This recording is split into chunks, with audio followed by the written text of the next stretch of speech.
देखिए कक्षा 9 गणित प्रश्नावली 1.2 पहला क्वेश्चन है, नीचे दिए गए कथन सत्य हैं या असत्य हैं। जो कथन दिए गए हैं इन्हें बताना सत्य हैं या असत्य हैं। अपने उत्तर का कारण भी दीजिए। फर्स्ट पार्ट दिया है, प्रत्येक अपरिमेय संख्या एक वास्तविक संख्या होती है। क्वेश्चन है, प्रत्येक अपरिमेय संख्या एक वास्तविक संख्या होती है। उत्तर सत्य। ये कथन जो लिखा है वो सत्य है, क्योंकि जब वास्तविक संख्या की परिभाषा बताई थी तो उस समय बताया था कि जो परमेय संख्याएं और अपरमेय संख्याएं इन दोनों का समुच्चय ही वास्तविक संख्याएं हैं। यानी कि परमेय और अपरमेय संख्याएं वास्तविक संख्याएं होती हैं, तो जो प्रत्येक अपरमेय संख्या है वो कैसी होगी?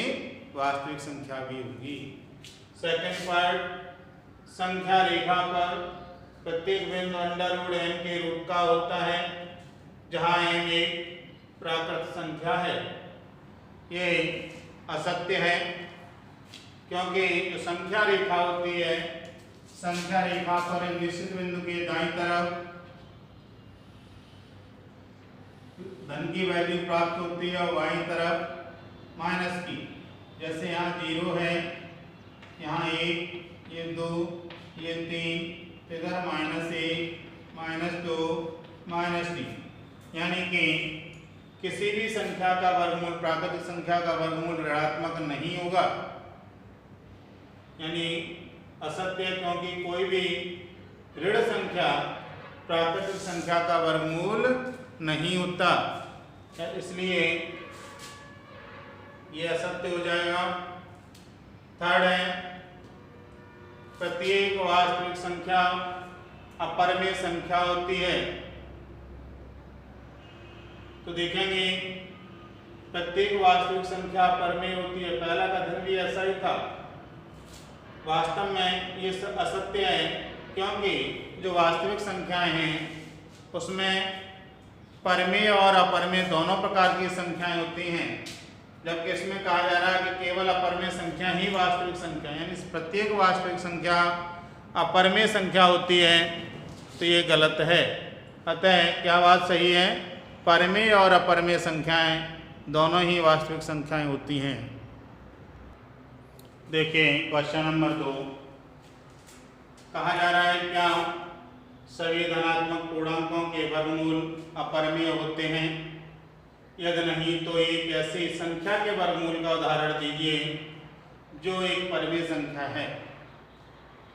देखेंगे वास्तव में इसका उत्तर होगा नहीं, क्योंकि सभी धन पूर्णांकों के वर्गमूल अपरमेय नहीं होते। कुछ पूर्णांक ऐसे हैं जिनके वर्गमूल अपरमेय होते हैं और कुछ के परमेय होते हैं। जैसे पूर्णांक 4 देखें तो 4 का वर्गमूल 2 आएगा, जो कि परमेय संख्या है। ऐसे ही 9 देखें, 9 का वर्गमूल लेंगे तो 9 का 3 आएगा, ये भी परमेय संख्या है।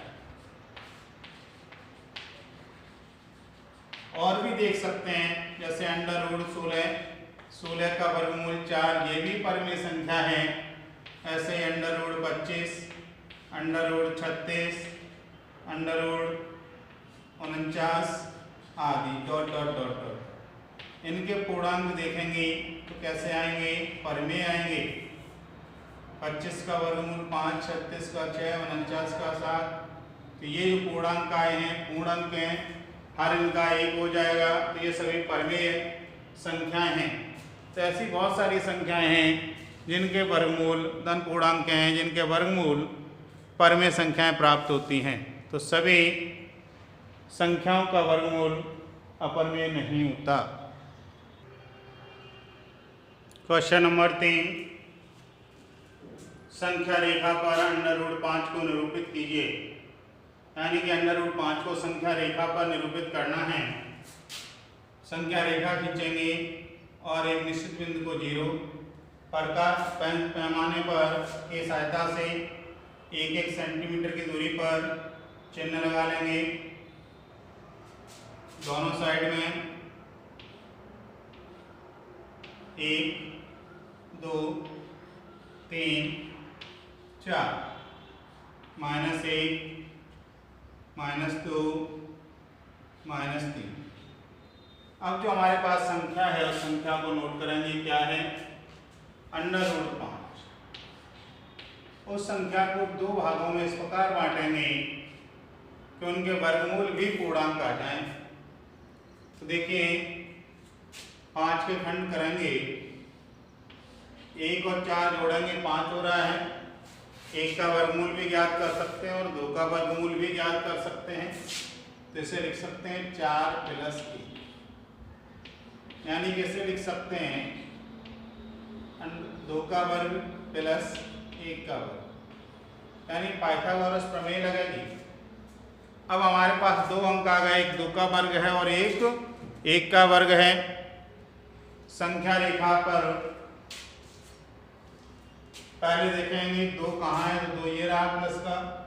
इस बिंदु पर पैमाने को रखेंगे या प्रकार को रख लें।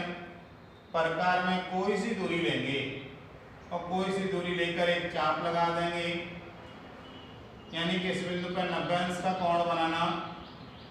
फिर प्रकार को उठा के इस बिंदु पर रखा, एक चाप लगाया, फिर प्रकार को उठा एक और चाप लगा दिया, प्रकार को उठा के इस बिंदु पर रखा चाप, इस बिंदु पर रखा चाप। इस तरीके से हम 90 अंश का कोण बना लेंगे।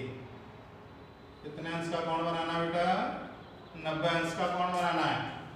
तो 90 अंश का जब हमने कोण बना लिया है, अब क्या करना है, अब यहां से आगे थोड़ा ध्यान देंगे। फिर दूसरी संख्या हमारी कितनी है, 1। प्रकार लेंगे, प्रकार में 1 सेंटीमीटर की दूरी नापेंगे और प्रकार को इस पॉइंट पर रखेंगे जहां पर 90 अंश का कोण बना है और 1 सेंटीमीटर दूरी लेके एक चाप लगा देंगे।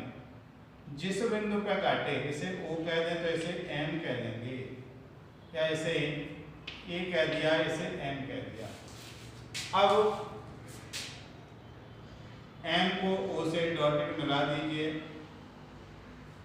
प्रकार को बिंदु O पर रखेंगे, M तक की दूरी नापेंगे, यानी कि प्रकार को बिंदु O पर और M तक की दूरी नाप के एक चाप लगा देंगे, यानी कि एक चाप लगाएंगे इस तरीके से। जहां काटेगा वहां एरो का चिन्ह लगा देंगे। ये वैल्यू हमारी √5 होगी, यानी कि प्रकार को बिंदु O पर रखें, O से M तक की दूरी लेंगे और एक चाप लगा देंगे O पर रखकर। तो जहां पर इस रेखा को काटेगा वही है हमारी जो संख्या रेखा पर संख्या आएगी वो √5 होगी। इस प्रकार से हम इन संख्याओं को दर्शा सकते हैं। इसी प्रकार से आप एक दो संख्याओं को दर्शा सकते हैं। होमवर्क है आपके लिए, देखिए √10, इसको भी आप संख्या रेखा पर दर्शा सकते हैं। इसे 9 + 1 कर लेंगे, कितना कर लेंगे 9 + 1, यानी कि अंडर रूट के अंदर 3 का स्क्वायर प्लस 1 का स्क्वायर। जैसे क्रिया 2 पे की थी वैसे ही अब क्रिया 3 पे हो जाएगी। इसे आप घर से करेंगे। इसी प्रकार का एक क्वेश्चन और √13 को लिख सकते हैं 9 + 4, 9 3 का वर्ग है और 4 2 का वर्ग है। इस तरीके से इस संख्या को भी हम संख्या रेखा पर निरूपित कर सकते हैं। तो ये दो क्वेश्चन आप घर से करेंगे। देखिए क्वेश्चन नंबर 4 है, वर्गमूल सर्किल। कक्षा में वर्गमूल सर्किल की रचना कीजिए। देखिए वर्गमूल सर्किल होता क्या है, हमें कोई संख्या लेने, मान लो 1 इंच की दूरी लेंगे तो 1 के द्वारा ये 1 है, इसे 1 बना लेंगे तो 1 और 1 2 हो गया, तो ये √2 आ जाएगा। करना क्या है, 1 इंच की दूरी ले लेंगे, पहले 1 इंच की रेखा खींची, इस पर बिंदु पर 90 अंश का कोण बनाया और फिर पटरी प्रकार से 1 इंच की दूरी नाप के चाप लगा दिया। जहाँ काटेगा उसको इससे मिला देंगे बिंदु को, O ए से मिला दिया, ये अंडर रूट 2 बन के तैयार हुआ। ये एक है, ये एक है, इसका वर्गमूल लेंगे तो अंडर रूट 2 आ जाएगा। अब क्या करना, अंडर रूट 2 और 1 जोड़ के कितना हो जाएगा, अंडर रूट 3। तो अब जो बिंदु ए आया है इस पे अंडर रूट 2 वाली रेखा पर 90 अंश के कोण की रचना। प्रकार में कोई सी दूरी लेकर एक चाप, एक चाप, दूसरा चाप। प्रकार को यहाँ रखेंगे चाप, यहाँ रखें चाप, जहां काटेगा उससे होते हुए रेखा। अब प्रकार में फिर वही 1 इंच की दूरी लेंगे, 1 इंच की दूरी लेके प्रकार को इस बिंदु पे ए पर रखेंगे और चाप लगा देंगे, ऐसे बिंदु बी डाल देंगे, बी को मिला देंगे ओ से, ये आ जाएगा अंडर रूट 3। अब देखेंगे ये बिंदु बी आया, इस बी पे एक 90 अंश के कोण की रचना करेंगे। प्रकार में कोई सी दूरी लेकर चाप लिखेंगे, प्रकार को इस बिंदु पर रखे चाप, प्रकार को इस बिंदु पर रखे चाप, यहाँ रखे चाप, एक दूसरे से इस तरीके से ये 90 अंश का कोण बनेगा। प्रकार में फिर 1 इंच की दूरी लेंगे और बिंदु बी पर रखें, चाप लगा दें, जहां काटे उसे सी डाल देंगे और सी को 2 से मिला देंगे। किससे मिला देंगे, ओ से, ये आ जाएगा अंडर रूट 4। इसी प्रकार से अब इस रेखा पर फिर 90 अंश का कोण बनाएंगे। इस तरीके से ये वर्गमूल सर्कल की रचना हम कर सकते हैं।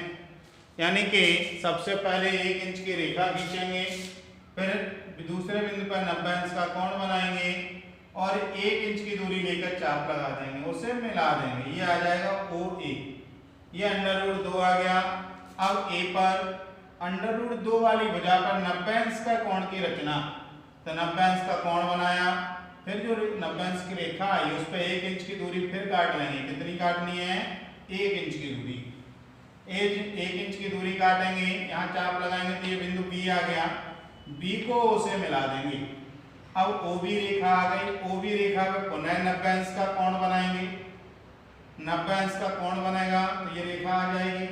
प्रकार में एक दूरी 1 इंच की दूरी लेकर चाप लगाएंगे, जो बिंदु सी पर काटेंगे और सी को ओ से मिला देंगे, ये ओ सी आ जाएगा अंडर रूट 4। ऐसे ही अब ओ सी पे फिर 90 अंश का कोण बनाएंगे तो ओ डी आ जाएगा, वो आएगा अंडर रूट 5। इस प्रकार से हम इसे 4-5 वैल्यू तक बना लेंगे, ये वर्गमूल सर्किल बनेगा। ये आप लोग कर सकते हैं, प्रयास करना, नहीं समझ में आए तो पूछ लेंगे। धन्यवाद, नमस्ते।